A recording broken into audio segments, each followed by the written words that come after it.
Un jardin comme les autres pour les grands et les petits, mais surtout pour les enfants. L'un y joue, l'autre y court, le troisième saute. Mais chacun rit et s'amuse. À tous les âges, filles et garçons se détendent et déjà ils font du sport. En effet, ils ne savent pas qu'ils pratiquent un sport universel par excellence, l'athlétisme. Ils n'ont pas besoin de le savoir puisque l'athlétisme est un sport naturel, donc simple, et qu'il est la base de presque tous les autres.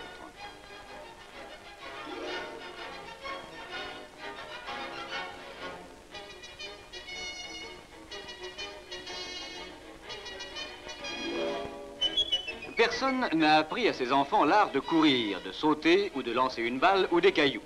Pourtant, libérés des soucis de l'école, de leur travail, leur premier jeu consiste à parcourir le jardin ou le bois en tous sens, même parfois interdit, sous l'œil intéressé des promeneurs. Les trois grands gestes naturels que sont la course, le saut et le lancer se retrouvent dans les principaux sports modernes codifiés. Plus encore que ses deux frères, le saut et le lancer, la course apporte à l'individu ce développement systématique des grandes fonctions. Respiration par l'essoufflement naturel et l'amélioration des échanges gazeux, formation musculaire et recherche de la qualité du muscle de l'athlète plus que de sa quantité. Amélioration du système cardiovasculaire. Le cœur, un muscle comme les autres, est développé et renforcé par un effort continu et progressif.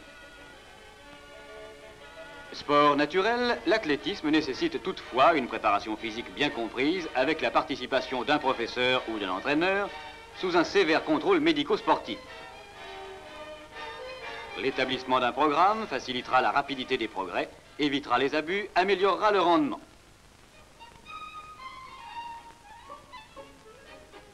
Celui-ci ira du travail en gymnase jusqu'au contrôle métrique et chronométrique sur le stade, en passant par les longs footings en pleine nature. Un élément important contribue à faire de l'athlétisme un sport universel. Par opposition à la plupart des autres sports, l'appréciation du juge, avec tout ce qu'elle comporte comme possibilité d'erreurs humaines, s'estompe devant deux juges inhumains, mais infaillibles, le maître et le chronomètre.